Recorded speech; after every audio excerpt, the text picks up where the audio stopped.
Hello student, आज के video में मेरा नाम अवधेश और आज के वीडियो में हम लोग देखेंगे मॉलिक्यूलर बायोलॉजी में अगला टॉपिक जिसका जो डीएनए रिप्लिकेशन देखना है। एक्चुअली हम लोगों ने जो टॉपिक था जैसे डीएनए रिप्लिकेशन जो है सेमी कंजर्वेटिव होता है, इसमें कौन कौन से साइंटिस्ट थे, जिसमें मेसेल्सन स्टार्स का इम्पोर्टेंट एक्सपेरिमेंट देखा था।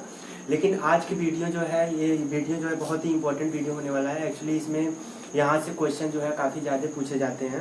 कंपटीशन में भी देख ले तो कंपटीशन में भी यहाँ से आते हैं और बोर्ड के एग्जाम में भी आते हैं। जैसे देखिए डीएनए रिप्लिकेशन की बात इसमें क्या होती है। डीएनए रिप्लिकेशन एक्चुअली इसका मेन बेसिक क्या होता है। देखिए इसमें क्या होता है, जैसे सपोज डीएनए है, डीएनए से ही डीएनए बनता है। किसी एंजाइम की प्रेजेंस में डीएनए से ही डीएनए बनता है। ये बेसिक इसका जो है इसका बेसिक प्रिंसिपल है। डीएनए से डीएनए बनने की प्रक्रिया जो है क्या कहलाती है, रिप्लिकेशन।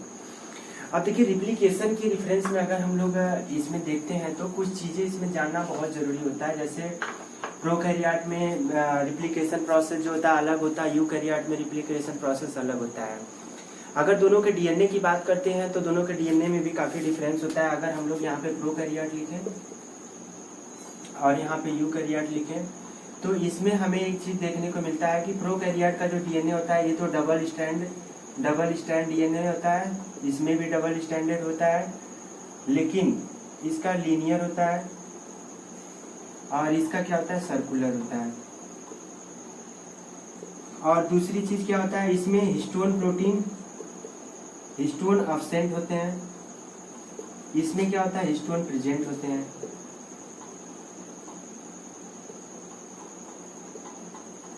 अब देखिए जैसे डीएनए रिप्लिकेशन क्या होता है कि इसमें मैंने बताया कि डीएनए का जो रिप्लिकेशन वो डीएनए का ही होगा। डीएनए से डीएनए का फॉर्मेशन होता है। तो जब हम प्रोकैरियोट की बात करते हैं तो प्रोकैरियोट में पहली चीज की कोई स्पेशलाइज्ड न्यूक्लियस नहीं होता है। सबसे इंपॉर्टेंट चीज जिसमें उसका क्रोमोसोम्स प्रेजेंट होता है उसको हम लोग बोलते हैं न्यूक्लियोइड। क्या बोलते हैं उसको,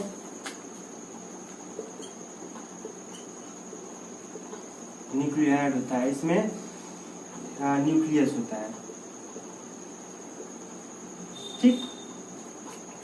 तो क्रोमोसोम्स इसका प्रोकैरियोट का न्यूक्लियोइड में प्रेजेंट होता है और यूकैरियोट के केस में क्रोमोसोम्स जो होता है न्यूक्लियस के अंदर प्रेजेंट होता है। देखिए इंपॉर्टेंट चीज यहाँ पे जानना क्या है, जब हम लोग रिप्लिकेशन के रेफरेंस में देखते हैं तो यहाँ पे रिप्लिकेशन जो होता है प्रोकैरियोट के केस में, जैसे सपोज ये डीएनए है प्रोकैरियोट का, तो प्रोकैरियोट में केवल एक ही साइट ऐसा होगा जहां पे इसका डीएनए का रिप्लिकेशन होगा।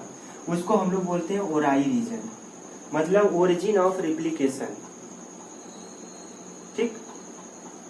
या इसको ओराई को फुल फॉर्म बोलते तो ओरिजिन ऑफ रिप्लिकेशन इनिशिएशन, ठीक। तो प्रोकैरियोट में केवल एक ओराई रीजन होता है, इसलिए इसको बोलते हैं हम लोग क्या, मोनो रिप्लिकोनिक, ठीक। प्रोकैरियोट के केस में केवल एक रिप्लिकेशन साइट होती है जिसको हम लोग बोलते हैं मोनोरिप्लिकोनिक। अगर ये प्रोकैरियोट के केस में है, अगर यही चीजें हम यूकैरियोट के केस में देखते हैं तो यूकैरियोट के केस में डीएनए का जो होता है रिप्लिकेशन डीएनए का रिप्लिकेशन का जो ओरिजिन रीजन होता है वो एक या एक से अधिक होता है। तो इसको हम लोग बोलते हैं पॉली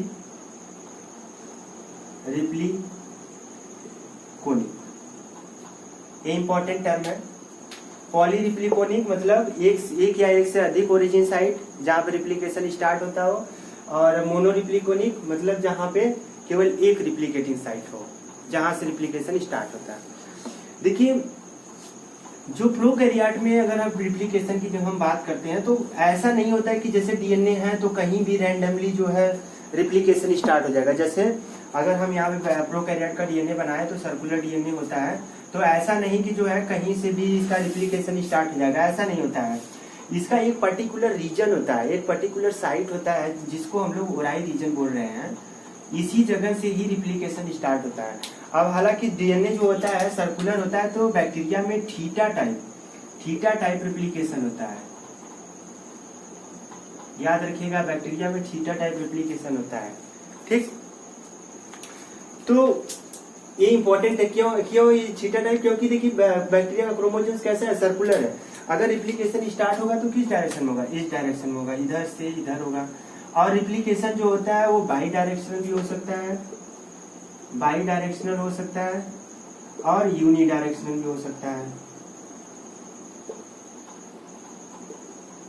ठीक है, बाई डायरेक्शनल और यूनी डायरेक्शनल दोनों हो सकता है। ठीक, इतनी तो चीज रही बैक्टीरिया के डीएनए के बारे में। अब देखिए जब हम रिप्लिकेशन की बात करते हैं, जितना कि जैसा कि एनसीईआरटी में दिया है, हालांकि कुछ चीजें देखिए जितना चीज एनसीईआरटी में दिया है उतनी चीजें तो मैं बताऊंगा ही, लेकिन कुछ चीजें और है। मैं देखा जैसे नीट के क्वेश्चन में कुछ चीजें और है जो एडवांस क्वेश्चन वहां से पूछे जाते हैं। देखिए जब बैक्टीरिया के डीएनए रिप्लिकेशन के बारे में हम लोग बात करते हैं, मतलब प्रोकैरियोटिक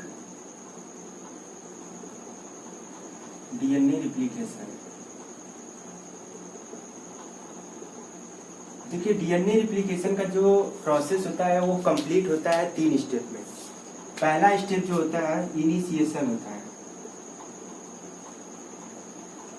दूसरा स्टेप जो होता है इलोंगेशन होता है, तीसरा स्टेप जो होता है टर्मिनेशन होता है। यही 3 स्टेप मेन इंपॉर्टेंट होते हैं। और ठीक यही स्टेप जो होता है यूकैरियोट के केस में होता है। देखिए यूकैरियोट का थोड़ा सा इससे कॉम्प्लिकेटेड होता है। क्यों होता है? क्योंकि पता है कि यूकैरियोट जब सेल डिवीजन होता है, सेल साइकिल जब चलती है तो इंटरफेज की यस फेज में ही डीएनए का रिप्लिकेशन होता है। तो वहां पे जो है एक ऑटोसोमल रिप्लिकेटिंग कॉम्प्लेक्स होता है, ARS जिसको बोलते हैं। तो वो जो है पहले जाकर के बाइंड करता है डीएनए पे जहाँ पे ओराई रीजन होता है। उसके बाद में CD6 प्रोटीन जाकर के बाइंड करता है। फिर उसके बाद में अलग अलग जो इंजाइम या जो प्रोटीन इसमें पार्टिसिपेट करते हैं वो आके डीएनए का रिप्लिकेशन करते हैं। ठीक है, तो वो थोड़ा सा कॉम्प्लेक्स प्रोसेस होता है। हालांकि वो एनसीईआरटी में दिया नहीं, लेकिन हम उसमें कौन कौन से यूकैरियोट के रिप्लिकेशन में कौन कौन से प्रोटीन पार्टिसिपेट करते हैं वो उसके बारे में हम उसका एक चार्ट बना देंगे। ठीक है, तो वो आपके माइंड के आपके जो है एग्जाम के पॉइंट ऑफ व्यू से बहुत इंपॉर्टेंट हो जाएगा। इसमें ये क्लियर हो जाएगा कि कौन सा प्रोटीन प्रोकैरियोट में यूज होता है, कौन सा प्रोटीन यूकैरियोट में यूज होता है। ठीक है, देखिए यहाँ पे पहला स्टेप जो है इनिशिएशन है। अब देखिए यहाँ पे हम बारी बारी से हम लोग देख लेंगे हर एक स्टेप में कौन सी प्रोटीन पार्टिसिपेट करती है, कौन सी प्रोटीन किस स्टेप में काम करती है। ठीक है, इनिशिएशन का मतलब क्या हो रहा है कि रिप्लिकेशन को स्टार्ट किया जा रहा है। देखिए पहला स्टेप हम लोग देखते हैं और इसमें हम लोग देखेंगे बारी बारी से कौन कौन से प्रोटीन इन्वॉल्व होते हैं। देखिए पहला स्टेप इनिशिएशन है। इनिशिएशन का मतलब क्या हो रहा है कि कोई भी प्रोसेस है जिसको इनिशिएट किया जा रहा है। और वो इनिशिएट कैसे किया जा रहा है? देखिए जैसे क्या होता है, पहले इसमें प्रोटीन कौन कौन से इन्वॉल्व होता है। पहला होता है जो प्रोटीन DNA होता है। इसका क्या काम होता है? रिकॉग्नाइज ओराई रीजन। ठीक, दूसरा होता है DNA B, DNA C। ये दोनों प्रोटीन जो है डाइमर फॉर्म में होते हैं। ठीक, DNA B और DNA C इनका काम क्या होता है? DNA C जो है लेके आता है कहाँ पे? ओराई रीजन पे। इनको क्या करता है?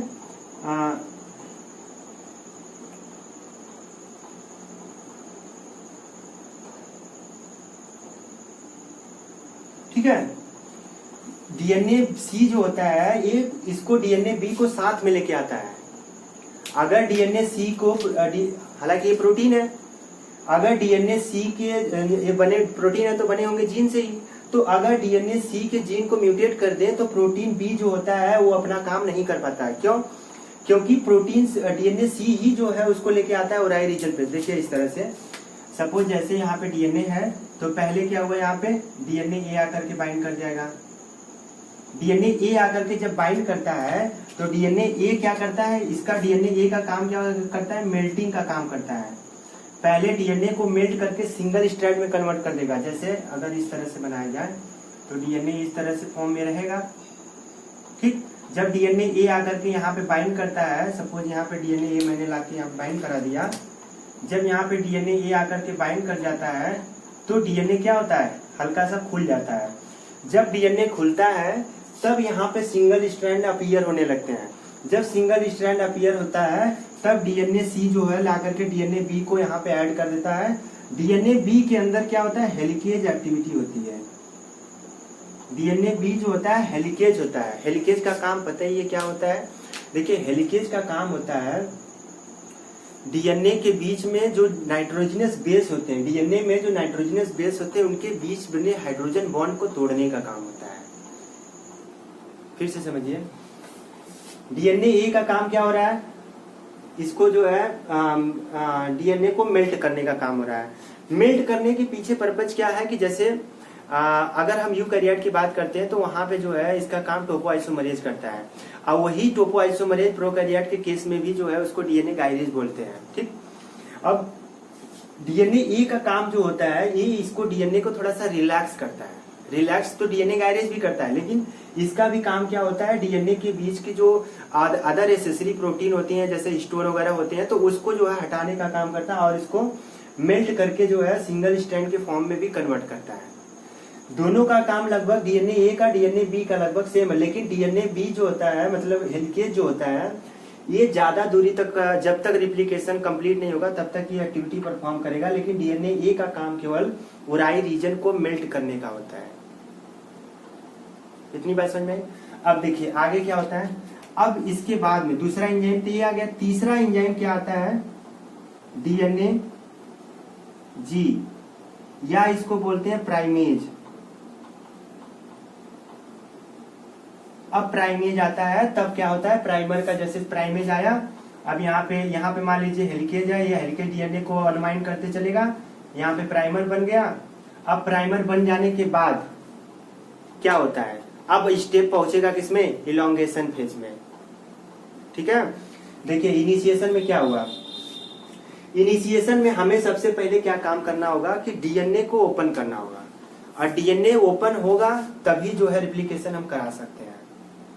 डीएनए को ओपन होने के लिए क्या क्या जरूरी पड़ती है, डीएनए ए पड़ता है, डीएनए मतलब अगर कहे तो सीधे शब्दों में कहे तो डीएनए गाइडेज जो डीएनए को रिलैक्स करता है, मतलब जो पॉजिटिव सुपर कॉइलिंग होती है उसको कम करता है।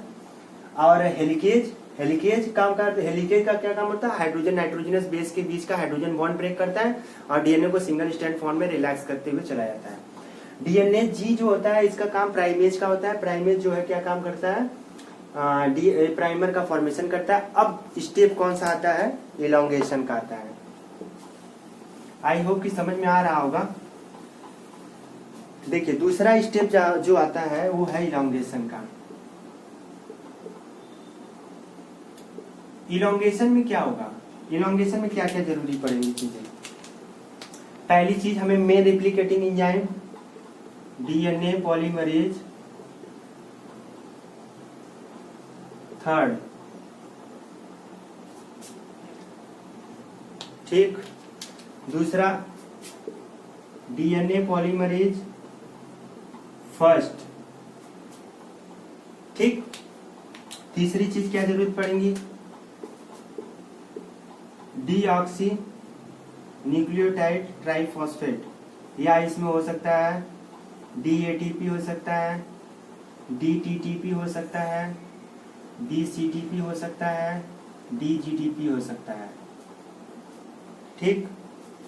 और उसके बाद में क्या चीज जरूरत पड़ेगी, लाइगेज,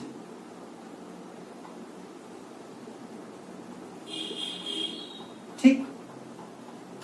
इतनी चीजें जरूरत पड़ेगी यहाँ पे हमें इलोंगेशन फेज में। अब देखिए डीएनए पॉलीमरेज, अब देखिए क्वेश्चन यहाँ पे बहुत कॉमन पूछता है, which one enzyme is most abundant in our body, in cell या आवर बॉडी कह सकते हैं, तो डीएनए पॉलीमरेज फर्स्ट होता है।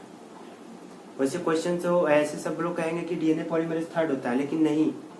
क्यों नहीं, क्योंकि डीएनए पॉलीमरेज थर्ड केवल डीएनए रिप्लिकेशन में पार्टिसिपेट करता है, डीएनए पॉलीमरेज फर्स्ट इसका बहुत काम होता है। इसके काम के बारे में हम लोग आगे एक वीडियो में हम लोग इसके बारे में देखेंगे, ठीक है। तो इसके बारे में हम लोग देखेंगे, काफी बहुत इंपॉर्टेंट है, यहाँ से क्वेश्चन बार बार नीट में आता है। तो डीएनए पॉलीमरेज थर्ड जो होता है ये मेन रिप्लिकेटिंग एंजाइम है। जब कभी क्वेश्चन आता है कि which one is the main replicating enzyme in prokaryote, तो डीएनए पॉलीमरेज थर्ड, ठीक है। और मोस्ट अबंडेंट एंजाइम कौन है, डीएनए पॉलीमरेज फर्स्ट, ठीक है। अब देखिए डीएनए पॉलीमरेज थर्ड का काम क्या होता है, डीएनए पॉलीमरेज थर्ड जो है, अब देखिए यहाँ पे इसको हम थोड़ा सा इसको इरेज करके और यहाँ पे क्लियर बना रहे हैं।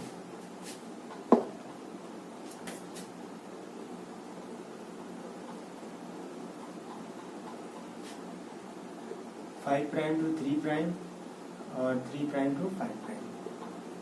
देखिए इस कंडीशन में क्या होता है, यहाँ पे क्या बना, प्राइमर बन गया। अब प्राइमर बनने के बाद इधर आगे आगे जो है क्या चल रहा है, यहाँ पे हेलिकेज चल रहा है, हेलिकेज चल रहा है। और हेलिकेज चलने के बाद साथ ही साथ क्या होता है, यहाँ पे एक प्रोटीन हो, मैं एक प्रोटीन बनाना भूल गया बताना, यहाँ पे देखिए मुझे बताना चाहिए था। एक और प्रोटीन होती है जिसका नाम होता है SSB, single strand binding protein. ठीक है, इसका काम क्या होता है सब सुन लीजिए। सिंगल स्ट्रैंड जो प्रोटीन होती है टेट्रामर होती है, सॉरी सिंगल स्ट्रैंड प्रोटीन हेक्सामर होती है। 6 सब यूनिट इसमें होते हैं और ये जो प्रोटीन होते हैं ये कोऑपरेटिव मैनर में बाइंड करते हैं। इसका क्या मतलब हुआ, जैसे आप लोगों ने हीमोग्लोबिन के बारे में पढ़ा होगा, हीमोग्लोबिन जो है ऑक्सीजन को बाइंड करता है। एक अगर सब यूनिट जो है बाइंड करता है ऑक्सीजन को, तो उसकी दूसरे से बाइंडिंग जो एक्टिविटी, जो बाइंडिंग एफिनिटी होती है ज्यादा होती है कंपेयर टू पहले के। तो मतलब पहला जब बाइंड कर जाता है तो दूसरे के बाइंडिंग को प्रमोट करता है, दूसरा जब बाइंड करता है तीसरे के बाइंडिंग प्रमोट करता है। तो ये कोऑपरेटिव मैनर में होता है। इसी प्रकार SSB होते हैं, SSB प्रोटीन जब एक बाइंड करेगा दूसरे को प्रमोट करेगा, तीसरे को, चौथे को, इस तरह से ये काफी स्ट्रॉन्ग बाइंडिंग करते हैं DNA से।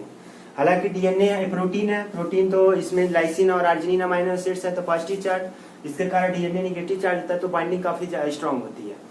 इसके बाइंडिंग होने के कारण DNA क्या होता है, अनवाइंड रहता है, DNA अनवाइंड रहता है। अब यहाँ पे देखिए, यहाँ पे री एनिलिंग नहीं होती है, यहाँ पे री एनिलिंग नहीं होती। क्यों नहीं होती, क्योंकि SSB प्रोटीन यहाँ पे प्रेजेंट है। हेलिकेज के जस्ट बाद जो है SSB प्रोटीन बाइंड कर जाता है।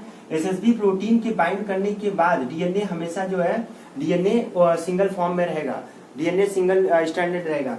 अब यहाँ पे देखिए प्राइमेज क्या किया, प्राइमर ऐड कर दिया। प्राइमर ऐड करने के बाद अब यहाँ पे जो है क्या होता है, DNA पॉलीमरेज थर्ड होता है, DNA पॉल थर्ड। ये क्या करता है, न्यूक्लियोटाइड को ऐड करते हुए यहाँ से इस तरह से ऐड करते हुए 5 प्राइम टू 3 प्राइम सिंथेसिस करना स्टार्ट करता है। और ठीक इसी प्रकार यहाँ पे भी स्ट्रैंड की सिंथेसिस होती है। यहाँ पे क्या होता है कि यहाँ पे भी इसी प्रकार प्राइमर रहेगा और यहाँ पे भी जो है देखिए इस तरह से, फिर यहाँ पे इस तरह से सिंथेसिस होती है। और 2 टाइप के DNA की स्ट्रैंड की सिंथेसिस होती है। एक को बोलते हैं हम लोग लैगिंग स्ट्रैंड और एक को बोलते हैं हम लोग लीडिंग स्ट्रैंड।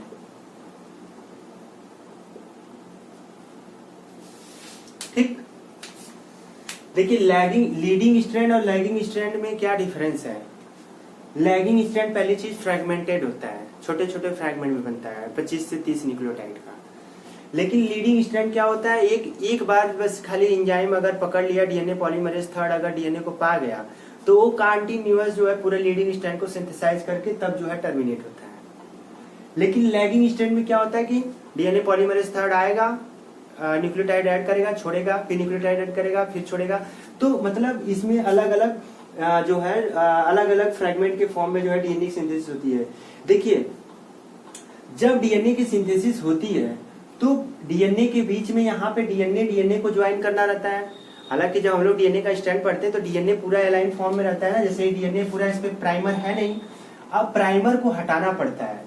प्राइमर को हटाने का जो काम करता है वो करता है DNA पॉलीमरेज थर्ड। इसको हम लोग बोलते हैं निक रिप्लिकेशन। निक यहाँ पे क्रिएट होता है और ये जो निक की सीलिंग होती है वो DNA पॉलीमरेज थर्ड करता है। इसको हम लोग अगले वीडियो में पढ़ेंगे, ठीक है। बस अभी यहाँ पे इतना समझिए कि रिप्लिकेशन एक्चुअली हो कैसे रहा है। DNA पॉलीमरेज थर्ड जो है इसमें अपना यहाँ पे देखिए डीऑक्सीन्यूक्लियोटाइड ट्राइफॉस्फेट, जो मैंने यहाँ पे DNTP लिखा है, ये जो है इसमें से कोई भी न्यूक्लियोटाइड ऐड करते हुए DNA की सिंथेसिस करता स्टार्ट करता चला जाता है। ठीक, ये तो रहा पूरा इसका। इलॉन्गेशन में कौन कौन सी एंजाइम जो है प्रेजेंट होते हैं। लाइगेज का काम होता है कि DNA को सील करने का, इसको मॉलिक्यूलर ग्लू भी बोलते हैं। ठीक, अब अगली चीज क्या होती है इसमें, अगला चीज क्या आता है, टर्मिनेशन। टर्मिनेशन प्रोकैरियोट के केस में बड़ा इंपॉर्टेंट है। देखिए ये टर्मिनेशन बहुत इंपॉर्टेंट है, क्वेश्चन यहाँ से आता है। तीसरा स्टेप है टर्मिनेशन। देखिए मैंने बताया था कि बैक्टीरिया का जो क्रोमोसोम्स होता है कैसा होता है, डबल स्ट्रैंडेड सर्कुलर होता है।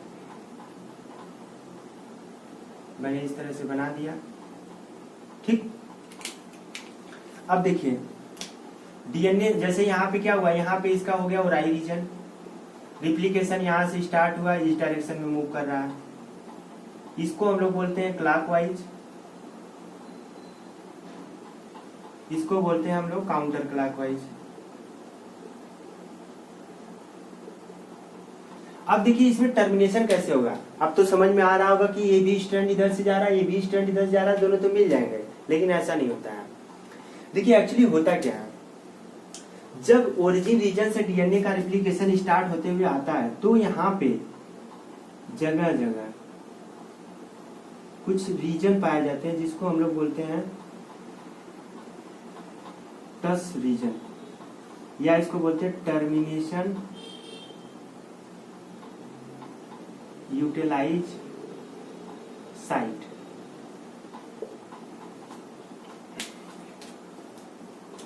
इससे जो है टस प्रोटीन बाइंड करता है। अब वो कैसे बाइंड करता है देखिए,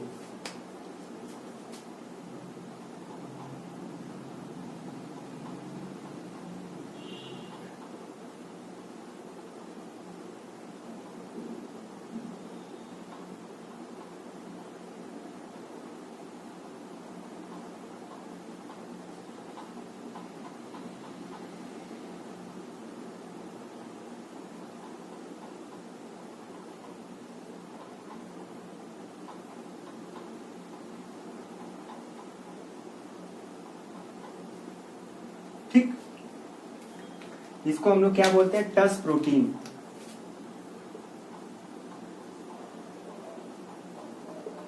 क्योंकि ये टस रीजन में बाइंड कर, टर्मिनल यूटिलाइज साइट। ये क्या होता है, इसका टर्मिनेशन का ये रीजन होता है। डीएनए में को प्रोकैरियोट के डीएनए में जो है प्रेजेंट होते हैं, जैसे ई कोलाई की बात कर रहे हैं हम लोग, उसके डीएनए में प्रेजेंट होते हैं। तो यहाँ पे क्या होता है कि अब देखिए ये जो प्रोटीन यहाँ पे बाइंड किया, अब जब यहाँ से डीएनए पॉलीमरेज अगर मूव करते हुए आएगा, जैसे डीएनए पॉलीमरेज यहाँ से मूव करते हुए आएगा तो इसको तो क्रॉस कर लेगा, इसको क्रॉस कर लेगा क्योंकि इसी पार करता है, इसको ट्रैप करता है। मतलब ये जो रीजन है, ये रीजन क्या करेगा, trap counter clockwise replication. I hope कि समझ में आ रहा होगा। देखिए ये इसका जो ओरिएंटेशन है इसकी अपोजिट है, इसका जो ओरिएंटेशन है इसके ठीक डायरेक्शन में है। तो इसका जो रिप्लिकेशन है ये क्या हो रहा है, ये ट्रैप करेगा इस टाइप के रिप्लिकेशन को, और ये क्लॉकवाइज रिप्लिकेशन को कौन ट्रैप करेगा, ये वाला रीजन जो है इस ट्रैप करेगा किसको,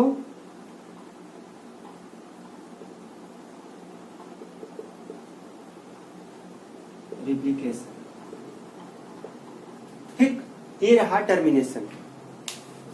अब देखिए हम लोगों ने क्या क्या पढ़ा, डीएनए रिप्लिकेशन की अगर हम लोग बात करते हैं तो इनिशिएशन पढ़ा।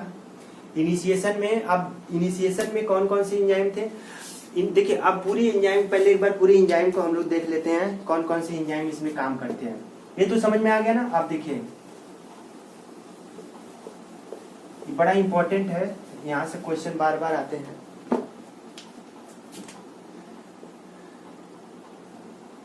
एंजाइम इन्वॉल्व इन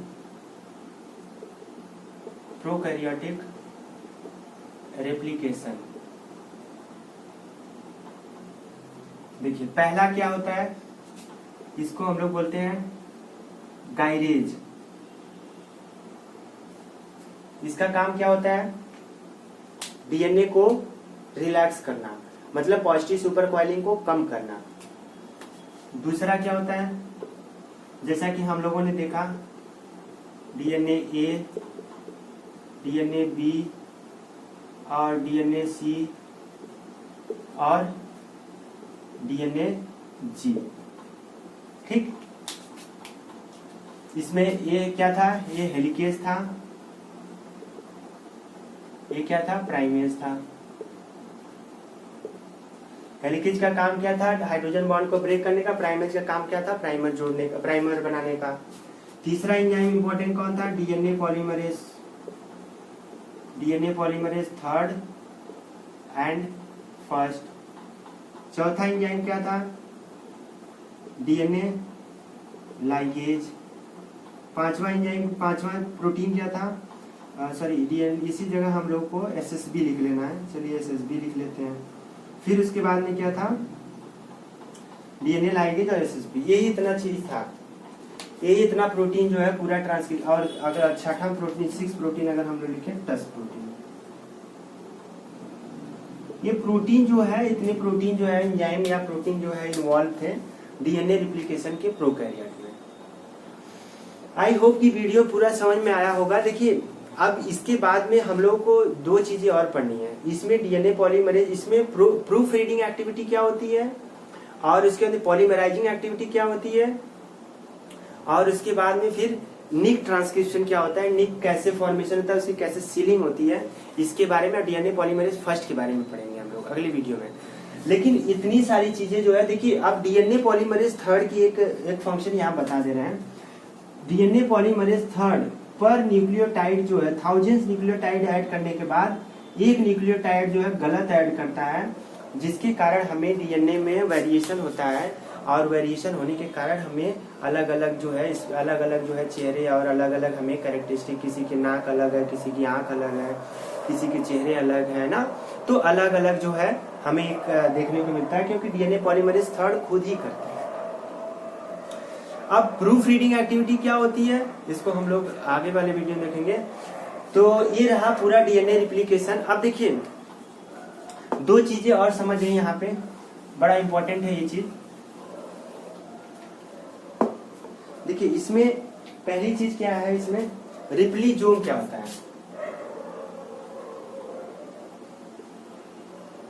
रिप्लीजोम क्या होता है? इसमें प्राइमोजोम प्लस डीएनए पॉलीमरेज थर्ड। अब प्राइमोजोम क्या होता है, ये क्वेश्चन डायरेक्ट पूछ देता है। प्राइमोजोम क्या होता है? Helicase plus